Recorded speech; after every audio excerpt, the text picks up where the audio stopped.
आप देख रहे हैं नेट्रिक न्यूज, साहस सच कहने का। नमस्कार, मैं हूं साहिल और आप देख रहे हैं नेट्रिक न्यूज। बातचीत की इस विशेष कड़ी में आज हमारे साथ मौजूद हैं गोल्डन बाबा। गोल्डन बाबा, आपका बहुत बहुत स्वागत है नेट्रिक न्यूज पे। आप लोगों का बहुत बहुत स्वागत है। आज आपके यहाँ आए, बहुत अच्छा लगा। आप लोगों ने बुलाया, हम लोग आए आपका चैनल देख के। सर्वप्रथम तो आपको बहुत बहुत शुभकामनाएं दूंगा कि आपका चैनल खूब मौज ले, खूब हंसी ले, खूब जय जयकार हो, खूब मंगल हो आपका, खूब साधुवाद हो आपको। ओम नमो नारायण, नमो नारायण, नमो नारायण। बाबा, हमें ये जानने की उत्सुकता है कि बाबा को सोने से इतना लगाव क्यों हुआ? कोई पीछे इसके पीछे वजह? देखिए, सर्वप्रथम तो मैं आपको बताऊं, जहाँ भी जाते हैं सोने का राग पहले चालू होता है। ऐसा कुछ नहीं है, मैं कई जगह आपके माध्यम से बता चुका हूँ, कई न्यूज़ चैनल से, कि सोना मैं 72-73 से पहनता हूँ। जब मात्र 260 रुपये तोला, 250 रुपये तोला सोना होता था जी। 71-72 में, तब मैं 1-2 तोले 4 तोले पहनता था। जी। आज किलों के हिसाब से पहनता हूँ।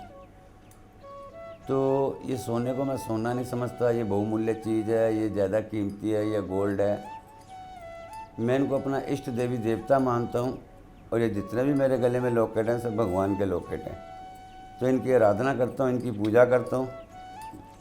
ये सोने में खुश रहते हैं, इसलिए सोना ज़्यादा पहनता हूँ। बाबा, दूसरा सवाल गणपति बप्पा समारोह से है। अभी गणपति बप्पा समारोह हर जगह चल रहा है, गणेश चतुर्थी मनाई जा रही है। गणपति बप्पा का जीवन में, गोल्डन बाबा के जीवन में क्या योगदान रहा है? कैसे जोड़ते हैं इनसे? कैसी कृपा रही है गणपति बप्पा की? देखिए, मैं पिछले 15-16 साल से गणपति बापा के दर्शन करने के लिए बॉम्बे भी जाता हूँ, लाल बाग के दर्शन के लिए, और मेरा हर साल वहाँ से इनविटेशन आता है। तो अभी गोल्डन बाबा बनने के बाद तो कंटिन्यूस जा रहा हूँ जी। और अभी का भी नहीं पता, शायद 1-2 दिन में चला जाऊँ। तबीयत ज़्यादा ख़राब होने की वजह से अभी नहीं जा पा रहा हूँ, नहीं तो ये दिन मेरे गुजरात और महाराष्ट्र में ही होते हैं। मैं गुजरात में भी जाता हूँ 4-5 जगह, जो पहले से ही जा रहा हूँ, और बड़ोदरा में भी जाता हूँ। जी। हमारे यूट्यूब में सब गणपति का प्रोग्राम है, जी। तो मैं ये कोई प्रोग्राम मिस नहीं करता। वहाँ के भगत काफ़ी लोग इंतजार करते हैं, जी। और इस मौके पर जाता हूँ। इस समय थोड़ा सा डिले इसलिए हो रहा हूँ, थोड़ी तबीयत को देखते हुए, कंडीशन को देखते हुए। तो मौका लगा गणपति बापा के यहाँ तो फिर ज़रूर जाऊँगा 1-8 दिन में। तो मैं शुरू से दर्शन का बहुत अभिलाषी रहता हूँ उनके, और उनके दर्शन करता हूँ। बाबा, श्रद्धालुओं के मन में एक सवाल हमेशा उठता रहता है कि वो क्या वजह थी कि सुधीर कुमार मक्कड़ उन्होंने अपना गृहस्थ जीवन त्याग कर धर्म के कर्म में, राह में निकल पड़े? देखिए जी, इसके बारे में मैं आपको बताऊं, अभी मेरे को पता है कि मेरी एज 57-58 हो गई है जी। और आज के टाइम में 70-75 पार करना मुश्किल है। जो आज का जीवन चल रहा है, लाइफ चल रही है, तो इस 58 साल की उम्र में पता नहीं हमसे क्या क्या गलतियां हुई होंगी, क्या क्या गुनाह हुए होंगे, क्या किसी का मन दिखाया होगा। बिजनेस में हर आदमी करता है, हम भी सेल परचेज का भी बिज़नेस किया, गारमेंट्स का भी किया। तो धन कमाने के लिए उस टाइम आदमी जब बिज़नेस करता है तो उसको धन कमाने की ओर होती है। वो ये नहीं सोचता कोई डिस्प्यूटेड प्रॉपर्टी है, ये कोई कैसी है, कोई कैसी है, वो सब लेता देता है। तो हमने सोचा कि अभी 58 साल की उम्र होगी, पैसे के लिए आदमी सब कुछ करता है। तो प्रभु ने पैसा दिया तो हमारी हैसियत से ज़्यादा हमको दिया कि हम संपूर्ण हैं। बिज़नेस दिया तो इतना दिया हम संभाल नहीं सके। शोहरत दी तो इतनी दे दी, गोल्डन बाबा बना दिया। जिधर जाता हूँ, किसी शादी में जाता हूँ तो लोग लड़का लड़की को भूल जाते हैं, सारे कैमरे हमारी तरफ आ जाते हैं।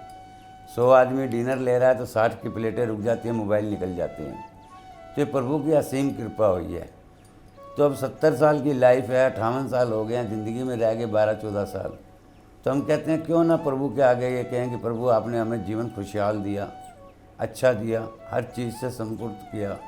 तो क्यों ना अब जो 5-7-10 साल हैं आपका भजन किया जाए, आपका कीर्तन किया जाए। कि कल कोई अपने आप को भी प्रायश्चित करने की सोचता हूँ कि भगवा पहन लिया, साधु बन गया हूँ, तो थोड़ा सा प्रायश्चित करें कि कोई हमसे सड़क पे धरती पे कोई गलती हुई हो तो उसकी क्षमा याचिका के लिए हमने ये सब किया है। नहीं तो हमको कोई वो नहीं थी, हम बिज़नेस कर रहे थे, धंधा कर रहे थे बहुत बढ़िया। तो अपने जीते जी अपना प्रायश्चित कर लेना चाहिए आदमी को, उससे बढ़िया आदमी कोई नहीं। कल कोई उंगली उठाए कुछ करे तो इससे पहले मैं अपना ये प्रायश्चित करने के लिए भगवा पहना। ना तो मैं किसी से 10 पैसे लेता हूँ, ना किसी की नमक की थैली लेता हूँ, ना किसी से मत्था टिकवाता हूँ, ना किसी के आश्रम में जाता हूँ, ना किसी के घर में जाता हूँ, ना किसी की चाय, ना किसी की कैंपेन। बहुत लोगों के फ़ोन आते हैं, देश विदेश से आते हैं। जब हम बीमार होते हैं तो बाबा जी कोई अपनी ट्रस्ट बताओ, कोई अपना अकाउंट नंबर बताओ, कोई दवाइयाँ भेजते हैं, मेडिकल भेजते हैं, कोई इंजेक्शन की आवश्यकता है बाहर देश से। तो हम ऐसी कोई सेवा नहीं, कोई ट्रस्ट है ही नहीं हमारा, कोई बैंक ही नहीं है जी। तो कहाँ भेजेंगे, कहाँ कहेंगे किसी को। अच्छा, एक सवाल और बाबा, जैसे लोग मिलना चाहते हैं आपसे, आपका जीवन बड़ा उसमें उत्सुकता लोगों को होती है कि गोल्डन बाबा कैसे जीते हैं, कैसे आराधना करते हैं गोल्डन बाबा, क्या अपने इष्ट की आराधना कैसे करते हैं? कहीं एक जगह तय नहीं है तो कैसे आराधना करते हैं, कैसे सब लोग जानना चाहते हैं ये आराधना जरूरी नहीं कि किसी मंदिर गुरुद्वारे मस्जिद में ही जाके होती है जी। आराधना भी यहाँ बैठे ये आराधना ही है जी। ये भी एक पूजा ही है। समझ लो आपके पास समय बिता रहे हैं, चैनल में आए हैं तो ये धर्म के लिए ही आए हैं, प्रचार के लिए ही आए हैं, अपने लिए नहीं आए हैं, भक्तों के लिए ही आए हैं यहाँ भी। तो ये भी एक धर्म नगरी है, ये भी एक पूजा पाठ है। अभी आप कोई गाना सुन रहे हैं, आपको बहुत अच्छा लग रहा है तो ये मत सोचो वो गाना है, वो गाना नहीं है, वो भजन ही है। तो उसको भजन की निंद्रा में देखोगे तो भजन ही है वो। तो ऐसे ही अपना है, ऐसा कुछ नहीं है। बाबा, एक खबर आई थी कि मध्य प्रदेश में एक जगह उज्जैन, वहाँ के सेंट्रल जेल में आप गए थे, कैदियों की नाराज़गी थी। दरअसल हम जानना चाहते हैं कि वो कैदियों की नाराज़गी की वजह क्या थी और क्या कुछ हुआ वहाँ पे? देखिए, हम लोग सहज में थे वहाँ पे कुंभ मेले में जी। तो लाखों आदमी रोज़ दर्शन करने आते थे, लाखों आदमी। जी। सुबह से शाम तक 1.5-2 लाख आदमी हमारा दर्शन करता था। सुबह 6 बजे हम बैठते थे, रात को 3 बजे तक बैठते थे। जी। 5 बजे 4 बजे लाल बत्ती की गाड़ियाँ आ जाती थी। जी। सुबह सुबह बड़े बड़े मिनिस्टर सब लोग आते थे दर्शन करने। तो हमको मैसेज आया अभी जेल में, उज्जैन जेल में लोगों ने हंगर स्ट्राइक कर दी है। सुबह की चाय नहीं ली, दोपहर का नाश्ता नहीं, खाना नहीं लिया कि गोल्डन बाबा के दर्शन करेंगे, गोल्डन बाबा के दर्शन करेंगे तब खाना खाएंगे, नहीं खाएंगे। या हमको लेके जाओ या गोल्डन बाबा को लेके आओ। तो हमारे पास सेम डे 2, 2:30, 3 बजे DIG jail, superintendent jail, Ujjain jail के ये सब लोग आए, मैसेज आए, ऑफिसर आए कि बाबा जी आप 1 घंटे के लिए हमारी जेल में चलिएगा, सब लोग कैदी आपका दर्शन करना चाहते हैं।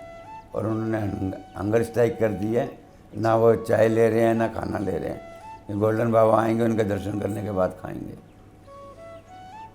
इधर भी भक्तों की बहुत लाइन थी और उधर एडमिनिस्ट्रेशन के साथ मिलके भी चलना था, उनकी बात भी रखनी थी। तो हमने बोला ठीक है। तो मैं गया वहाँ पे फिर और जाके देखा वहाँ का माहौल। तो सब लोग कैदी बड़े खुश हुए जब उनको पता चला गोल्डन बाबा आ गए हैं। तो गया कैदियों के बीच में रहा, उनके साथ भोजन किया, उनको भोजन कराया, थोड़ी देर वहाँ प्रवचन किए उनके साथ बैठ के। फिर एक गौशाला वहाँ पे अंदर बनवाई, उस गौशाला के लिए थोड़ा डोनेशन भी करके आया। तो कैदी लोग खुश हो गए बहुत बढ़िया मेरे जाने से। तो ये चलता रहता है ऐसे। अभी पीछे उज्जैन में ही होमगार्ड डिफेंस के कुछ लोग थे जो कि गोताखोरी के कार्य करते थे कि नाव कैसे डूबती है, कैसे उनको बचाया जाता है सिंह में, कुंभ वगैरह में। तो उसके उद्घाटन में गया था, DGP साहब ने बुलाया, DIG साहब ने बुलाया, वहाँ भी बहुत अच्छा कार्य करा। 3 पुलिस स्टेशन का उद्घाटन करके आया उज्जैन में। ये प्रभु की कृपा, जहाँ कोई बुलाता है वहाँ जाता हूँ। बाबा, हर साल कांवड़ यात्रा होती है और उसमें आप जाते हैं। जो कांवड़ लेके जाते हैं, जो भी श्रद्धालु हैं, उसमें दिल खोल करके बाबा दान भी देते हैं, उनकी मदद करते हैं, सहयोग करते हैं। शिव से कैसा लगाव है गोल्डन बाबा का? देखिए, ये उन्हीं की सारी कृपा है। शिव ने एक चाबी दे रखी है खजाने की। ना तो गोल्डन बाबा अपने पर 10 रुपये खर्च करता कभी, और ना कभी रोड के ऊपर एक गिलास जूस पीता। जो घर से खा के आता हूँ और वही जाके घर पे लेता हूँ। रास्ते में कुछ नहीं लेता हूँ, कहीं पे कुछ नहीं। लोग 16,000 के 15,000 के जूते पहनते हैं, हमारे लड़के मैं 600 का जूता पहनता हूँ। तो अपने लिए 10 रुपये नहीं खर्च कर सकता हूँ, भोलेनाथ के लिए जहाँ भी होता है वहाँ सब कुछ करता हूँ। तो वो भोलेनाथ एक खजाने की चाबी दे देते हैं कि इसको आप यूज करो जेन्युइन जगह पे, तो खजाना भरते रहते हैं। आप 1 रुपया खर्च करोगे 2 आ जाएंगे, 2 करोगे 5 आ जाएंगे। कमाई आपकी 5 रुपये की है, खर्चा आपका 50 है, वो 45 कहाँ से आ रहे हैं आपको नहीं पता। 5 तो आपके आने ही आने हैं डेली, वो 45 और भोलेनाथ कहाँ से भेजता है हमको नहीं पता, क्या बहाना होता है, कैसे होता है। तो उन्होंने चाबी दे रखी है, जहाँ जेन्युइन खर्चे होते हैं उनके करता हूँ, जहाँ उससे जेन्युइन खर्चे से दूर हो जाएंगे तो वो चाबी वापसी ले लेते हैं। वो फिर किसी और को ज़रूरत होती है उधर ट्रांसफ़र कर देते हैं। अभी आपके पास धन है, आप उसका मिसयूज़ करोगे तो भोलेनाथ क्या कहेंगे, यार ये तो निकम्मा है, इसको इतना दे दिया, गलत यूज कर रहा है। अच्छा जी, तो वो आपको बुद्धि ख़राब कर देंगे, कुछ ना कुछ ऐसा कर देंगे, या मैं खाने में चले जाओगे, शराब खाने चले जाओगे, किसी जुए खाने चले जाओगे। तो भोलेनाथ ने बुद्धि ख़राब कर दी ना आपकी। वहाँ आपकी जगह कोई दूसरा बैठा दिया जिसको ज़रूरत ज़्यादा है, उसकी बुद्धि ख़राब करके उसको पहली बार भेज दिया जुए खाने में। चलो भाई, आपके पास 5,000 हैं, उनके पास 2 लाख हैं, वो 5,000 रुपये नहीं उनके जीत पाएंगे, वो आपके 2 लाख ले जाएगा, 10 लाख ले जाएगा। क्योंकि भोलेनाथ ने ट्रांसफ़र करना है खजाना, कैसे भी करना है, वो बिज़नेस में करना है, धंधे में करना है, कमाई में करना है। हम लोग कहते हैं घाटा हो गया, ये हो गया, वो हो गया, नुकसान हो गया। नुकसान नहीं हो गया, वो अपनी नीयत के साथ होता है। आप सही चलें, ब्लाइंड चलें बिल्कुल, तो भोलेनाथ हर तरीके से आपके साथ है। और जहाँ भी गड़बड़ी कर देते हैं वो फिर उसको अपने भगत को सहज ले लेते हैं। बाबा, जो देश हमारा है उसमें सदियों से ऋषि मुनियों की परंपरा रही है।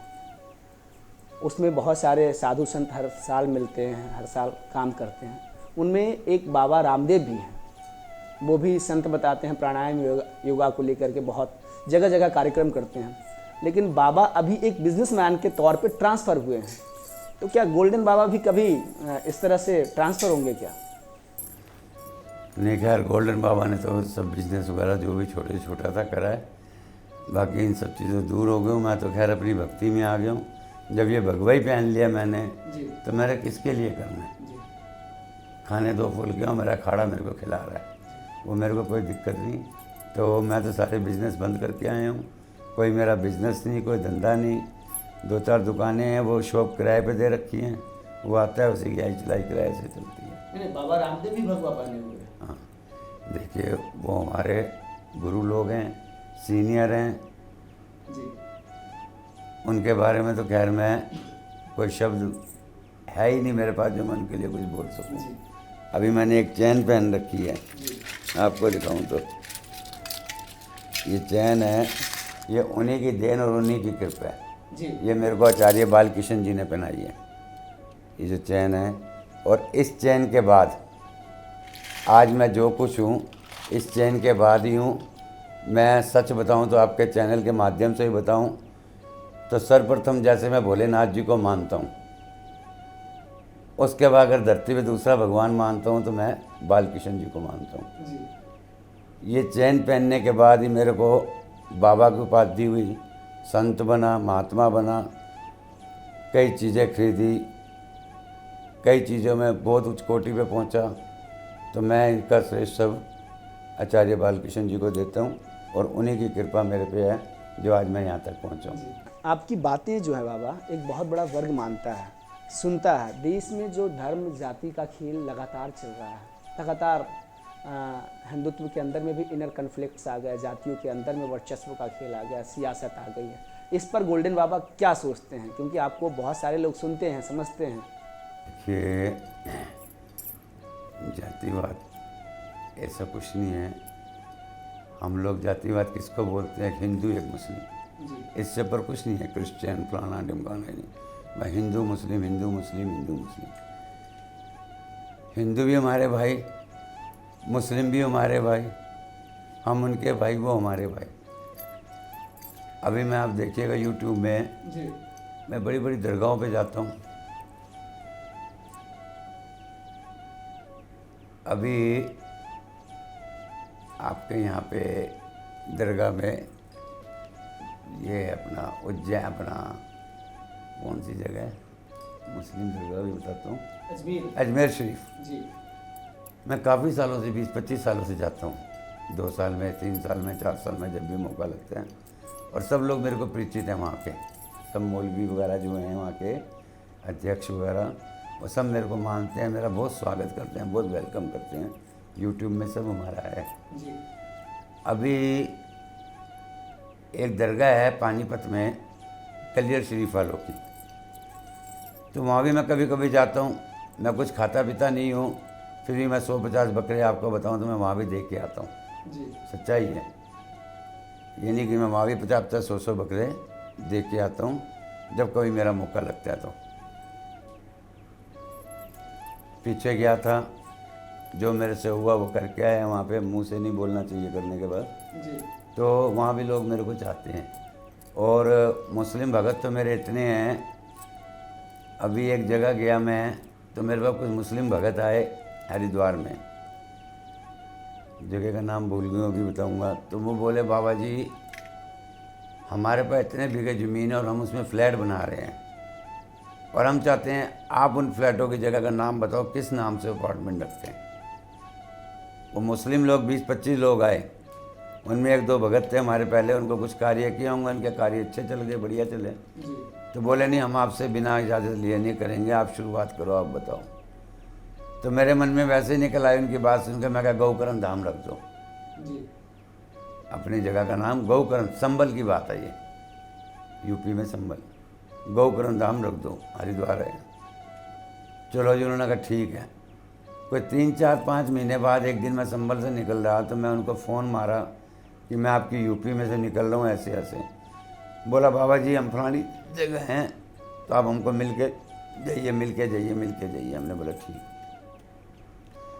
हम एक रेस्टोरेंट में भोजन कर रहे थे, वहाँ से निकले, हम उनको मिलने गए तो देखा तो 200-250-300 मुस्लिम लोग हार लेके रोड पे ही खड़े हैं, गाड़ियों का जामला लगा हुआ है, भीड़ लगी हुई है खूब। और आधे घंटे के डिफरेंट में उन्होंने इतनी पब्लिक इकट्ठी कर ली, जी खूब स्वागत किया उन्होंने, टोटल मुस्लिम लोग। फिर वो वहाँ ले गए जहाँ गौकरण धाम इन्होंने बताया कि आप चलिए वहाँ चरण डालिए, बाबा जी देखिए देखिए। वहाँ देखा तो मैंने वाकई में बड़े बड़े बोर्ड लगे हुए गौकरण धाम के, बहुत बड़े बड़े बोर्ड, और अंदर फ्लैट बने, और कुछ लोग वहाँ पे 2-4 फैमिलियाँ रहने भी लग गई, और एक दो तो हिंदू फैमिलियाँ तो अपने घर ले गए, 2100 रुपये हमको दिया, जी कोई 1100 कोई 2100 पकड़ा रहा है, बाबा जी हमारे घर अंदर आओ, अंदर आओ, अंदर आओ। तो ऐसे मुस्लिम भगत हमारे बहुत हैं। हमारा कहते हैं एक शेर याद आया छोटा सा, जी हिंदू कहता है मंदिर में आ, मुसलमान कहता है मस्जिद में आ। जी थोड़े गले की प्रॉब्लम है, ऑपरेशन हुआ गले का। हिंदू कहता है मंदिर में आ, मुसलमान कहता है मस्जिद में आ, ईसाई कहता है गिरजा में आ, सिख कहता है गुरुद्वारे में आ। है से हिंदू बना, मैं से मुसलमान बना, इन दोनों शब्दों को मिलाओ तो क्या बना, हम बना। ना हिंदू बुरा ना मुसलमान बुरा, बुराई पे आए तो हम बुरा, अपना ईमान बुरा। जी तो ये बुराई का है बस, ऐसा कुछ नहीं है। हम लोग सब भाई हैं, एक मोहल्ले में रहते हैं, एक घर में रहते हैं, ऊपर हिंदू रह रहा है, नीचे मुस्लिम रह रहा है, नीचे मुस्लिम है, ऊपर हिंदू है। एक दूसरे के यहाँ से साग सब्जी आती जाती है, बैठ उठ होती है, ईद दिवाली मिलन होता है। तो हम लोग सब आपस में भाई हैं, भाईचारा हमारा है, ऐसा कुछ नहीं है। व्यापार है आपस में, ये लोगों के ढोलची हैं, बातें हैं, बस ये ऐसा हो रहा है। अभी अल्लाह हो रहा है जी, जीवन व्यतीत कर रहे हैं जी, लोगों को हिंदू से मुस्लिम बना रहे हैं जी, ईसाई बना रहे हैं जी। तो कई प्रोपेगेंडा हैं, कई बातें हैं। अब गोल्डन बाबा व्यवसाय नहीं करेंगे, गोल्डन बाबा प्रभु की कृपा में चले गए हैं, शरण में चले गए हैं। क्या गोल्डन बाबा की आगामी योजनाएं कहीं कोई सियासत राजनीति को लेकर कुछ सोचते हैं क्या गोल्डन बाबा? ऐसा कुछ नहीं है, कभी सोचा भी नहीं। क्योंकि लोग आपको फॉलो करते हैं, आपने जैसा बताया एक मजहब की दीवार को तोड़ करके वहाँ पे लोग, आपने जो कहा अचानक से गौकरण धाम रख दीजिए, और वहाँ पे लोगों ने रखा, बोर्ड लगे, वहाँ पे लोग रहने लगे, तो एक फॉलोअर तो निश्चित तौर पे आपकी है। तो जी, तो क्या इस जो फैन फॉलोइंग है, जो आपके लोग हैं, जो आपको पसंद करते हैं, प्रेम करते हैं, कहीं कोई सियासत की कोई योजनाएं हैं? नहीं, ऐसा कुछ नहीं है, ना कभी सोचा। अभी भी एक संत बनो, महात्मा बनो, बहुत उच्च कोटि का महात्मा हूँ जो आपके चैनल में बैठा है। मैं जूना अखाड़ा से हूँ अभी, और वर्तमान में ऑन ड्यूटी श्री मंत हूँ जी और ये अपने आप में बहुत बड़ी गद्दी है, बहुत बड़ी जूना अखाड़े की। तो मैं वहाँ भी जाता हूँ तो मैं वहाँ भी गद्दी भी एक ही बात कहता हूँ कि मैं संतों की सेवा करने आया हूँ, साधुओं की सेवा करने आया हूँ।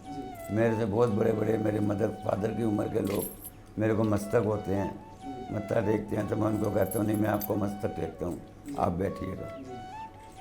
तो मैंने कभी वहाँ भी नहीं, मैं संतों की सेवा करने आया हूँ, साधुओं की सेवा करता हूँ, और अपने कोई प्रभाव नहीं कि मैं मानता हूँ या श्री मानता हूँ या पुराने अखाड़े से हूँ, ऐसा कुछ नहीं। संतों की सेवा पिछले 30-35 साल से कर रहा हूँ, उसी का शर्त मिल रहा है मेरे को, जो शायद मिल रहा है वो आज तक चल रहा है। क्योंकि लोग आपको फॉलो करते हैं। आपने जैसा बताया, एक मजहब की दीवार को तोड़ करके वहाँ पे लोग, आपने जो कहा अचानक से गौकरण धाम रख दीजिए, और वहाँ पे लोगों ने रखा, बोर्ड लगे, वहाँ पे लोग रहने लगे, तो एक फॉलोअर तो निश्चित तौर पे आपकी है। तो जी, तो क्या इस जो फैन फॉलोइंग है, जो आपके लोग हैं, जो आपको पसंद करते हैं, प्रेम करते हैं, कहीं कोई सियासत की कोई योजनाएं हैं? देखिए, सर्वप्रथम मैं आपके माध्यम से ये कहूँगा, जैसे कि आप देख रहे हो हमारे हिंदुस्तान में J&K में देख लीजिएगा, परली पार से कुछ ऐसे लोग आते हैं जो हमारे देश में घुसते हैं, टेररिस्ट लोग, और जो हमारे बच्चे पढ़ने लिखने वाले हैं, मुस्लिम बच्चे J&K में, उनको गुमराह करते हैं, उनको इमोशनल करते हैं, उनको पैसे का लालच देते हैं, मजहब का लालच देते हैं। तो मैं उन बच्चों को यही कहूँगा कि आप लोग किसी कच्चे लालच में मत आइएगा, आप लोग किसी के इमोशनल में मत आइएगा, कोई ऐसा कार्य मत कीजिएगा जिससे देश की शान को खतरा हो। आप लोग हमारा भविष्य हैं, हमारे देश की शान है, और J&K हमारे देश की एक ऊंची शान है, जो देश में नहीं विदेशों में भी कश्मीर का नाम छलकता है। तो मैं पूरे हिंदुस्तान में अपने भक्तों को, अपने दोस्तों को, अपने भाइयों को, अपने मित्रों को, जो भी मेरे को समझें, उस तरीके से बताऊंगा कि मेरे मित्रों, भाइयों, भक्तों, अभी आपने देखा था कि हमारे देश में ही रुड़की जगह जो हरिद्वार से पहले है, यहाँ के कुछ बच्चों को बुगला फिला के और इमोशनल करके, कुछ धन का लालच दे के स्कूल में पढ़ने वाले बच्चों को टेररिस्ट एक्ट में ले लिया गया और उनकी विधियाँ चेंज कर दी, और वो किस इमोशनल में आके उनके साथ लग गए और वो टेररिस्ट बने, और बाद में वो अरेस्ट भी हुए। तो मैं ऐसे बच्चों को, ऐसे देश में रहने वाले अपने भक्तों को कहूँगा कि आप कोई ऐसा कार्य ना करें जिससे देश की शान नीचे हो। ये आपका अपना देश है। कोई अगर आपको दिक्कत होती है, कोई आपको इमोशनल करता है, कोई आपको चंदा देता है या पैसे का लालच देता है, सर्वप्रथम अपने इलाके को बताओ, अपने मौजूद आदमियों को बताओ, घर वालों को बताओ, आसपास की पुलिस को बताओ, एडमिनिस्ट्रेशन को बताओ। उसके बाद भी कोई दिक्कत होती है तो मैं आपके माध्यम से ये कहूँगा कि 10 मिनट के लिए मेरे पास आओ, चाहे दिल्ली आओ, चाहे हरिद्वार आओ। मैं बच्चों आपको बताऊँगा कि इस रास्ते में कांटे हैं, इस रास्ते में फूल हैं, ये आगे डिवाइडर है। तो ऐसा कोई कार्य मत करो जिससे आप और आपका घर बेइज्जत हो। इन कार्यों में कुछ नहीं मिलता। आखिर जो माँ बाप ने बर्तन 4 बना रखे हो भी बिक जाते हैं, घर की दीवारें भी बिक जाती हैं। तो मेरे बच्चों, अपने माँ बाप की सेवा करो, घर परिवार की सेवा करो, देश की सेवा करो। देखो कहाँ कहाँ के हमारे मिलिट्री के जवान आपके घरों के बाहर खड़े हैं, पहरा दे रहे हैं, रात दिन दस्तक दे रहे हैं, आपकी मदद कर रहे हैं, और आप उनके ऊपर पत्थर बरसा रहे हो, डंडे बरसा रहे हो। नहीं, आप उनको घर से जल ला के पिलाओ, चाय ला के पिलाओ, उनकी मदद करो, उनको छाता दो, बारिश है तो। आप हमारी रात दिन तालों की रक्षा कर रहे हो, हमारी रक्षा कर रहे हो, हमारे बच्चों की रक्षा कर रहे हो। आप उनके साथ कंधे से कंधा मिला के चलो तो देखो, आज जो दुनिया कहती है कि देश गुलाम है, गुलाम है, गुलाम है, ये देश सारे हिंदुस्तान का नहीं, पूरे वर्ल्ड का मालिक कहलाएगा। सिर्फ आपके सहयोग और आपकी होशियारी की ज़रूरत है। किसी के उसमें मत आओ। जहाँ से में अपने देश की रक्षा करो, अपने घर की रक्षा करो, अपने परिवार की रक्षा करो। ये रक्षा आपके अपने हाथों में। जब आप आगे खुल के आ जाओगे तो हमारे जवान भी सीना खोल के और आपके साथ चार चांद हो जाएंगे। मैं यही आपसे कहूँगा। ओम नमो नारायण, नमो नारायण, नमो नारायण। जय हो।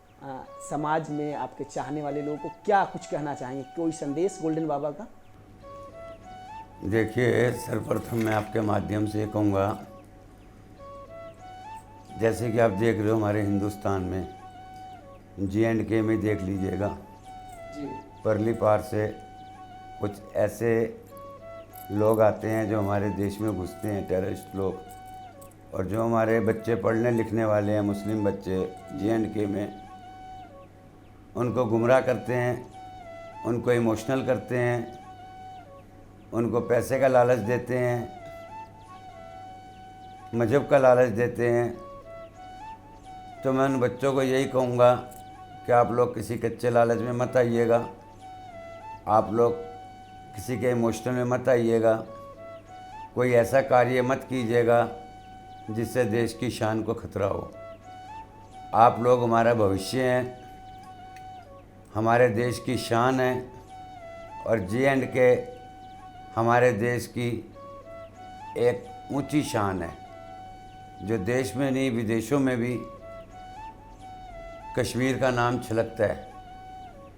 तो मैं पूरे हिंदुस्तान में अपने भक्तों को, अपने दोस्तों को, अपने भाइयों को, अपने मित्रों को, जो भी मेरे को समझें, उस तरीके से बताऊंगा कि मेरे मित्रों, भाइयों, भक्तों, अभी आपने देखा था कि हमारे देश में ही रुड़की जगह जो हरिद्वार से पहले है, यहाँ के कुछ बच्चों को बुगला फिला के और इमोशनल करके, कुछ धन का लालच दे के स्कूल में पढ़ने वाले बच्चों को टेररिस्ट एक्ट में ले लिया गया और उनकी विधियाँ चेंज कर दी, और वो किस इमोशनल में आके उनके साथ लग गए और वो टेररिस्ट बने, और बाद में वो अरेस्ट भी हुए। तो मैं ऐसे बच्चों को, ऐसे देश में रहने वाले अपने भक्तों को कहूँगा कि आप कोई ऐसा कार्य ना करें जिससे देश की शान नीचे हो। ये आपका अपना देश है। कोई अगर आपको दिक्कत होती है, कोई आपको इमोशनल करता है, कोई आपको चंदा देता है या पैसे का लालच देता है, सर्वप्रथम अपने इलाके को बताओ, अपने मौजूद आदमियों को बताओ, घर वालों को बताओ, आसपास की पुलिस को बताओ, एडमिनिस्ट्रेशन को बताओ। उसके बाद भी कोई दिक्कत होती है तो मैं आपके माध्यम से ये कहूँगा कि 10 मिनट के लिए मेरे पास आओ, चाहे दिल्ली आओ, चाहे हरिद्वार आओ। मैं बच्चों आपको बताऊँगा कि इस रास्ते में कांटे हैं, इस रास्ते में फूल हैं, ये आगे डिवाइडर है। तो ऐसा कोई कार्य मत करो जिससे आप और आपका घर बेइज्जत हो। इन कार्यों में कुछ नहीं मिलता। आखिर जो माँ बाप ने बर्तन चार बना रखे हो भी बिक जाते हैं, घर की दीवारें भी बिक जाती हैं। तो मेरे बच्चों, अपने माँ बाप की सेवा करो, घर परिवार की सेवा करो, देश की सेवा करो। देखो कहाँ कहाँ के हमारे मिलिट्री के जवान आपके घरों के बाहर खड़े हैं, पहरा दे रहे हैं, रात दिन दस्तक दे रहे हैं, आपकी मदद कर रहे हैं, और आप उनके ऊपर पत्थर बरसा रहे हो, डंडे बरसा रहे हो। नहीं, आप उनको घर से जल ला के पिलाओ, चाय ला के पिलाओ, उनकी मदद करो, उनको छाता दो, बारिश है तो। आप हमारी रात दिन तालों की रक्षा कर रहे हो, हमारी रक्षा कर रहे हो, हमारे बच्चों की रक्षा कर रहे हो। आप उनके साथ कंधे से कंधा मिला के चलो तो देखो, आज जो दुनिया कहती है कि देश गुलाम है, गुलाम है, गुलाम है, ये देश सारे हिंदुस्तान का नहीं, पूरे वर्ल्ड का मालिक कहलाएगा। सिर्फ आपके सहयोग और आपकी होशियारी की ज़रूरत है। किसी के उसमें मत आओ। जहाँ से में अपने देश की रक्षा करो, अपने घर की रक्षा करो, अपने परिवार की रक्षा करो। ये रक्षा आपके अपने हाथों में है। जब आप आगे खुल के आ जाओगे तो हमारे जवान भी सीना खोल के और आपके साथ चार चांद हो जाएंगे। मैं यही आपसे कहूँगा। ओम नमो नारायण, नमो नारायण, नमो नारायण। जय हो। बहुत बहुत धन्यवाद बाबा। आपने एक बेहतरीन संदेश दिया।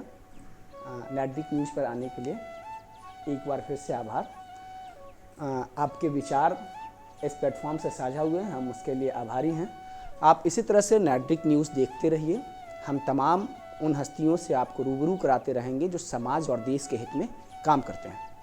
नमस्कार। हमारे साथ जुड़े रहने के लिए हमारे YouTube चैनल को सब्सक्राइब करें, साथ ही बेल आइकन को दबाएं। नेट्रिक न्यूज की खबरें सबसे पहले देखने के लिए।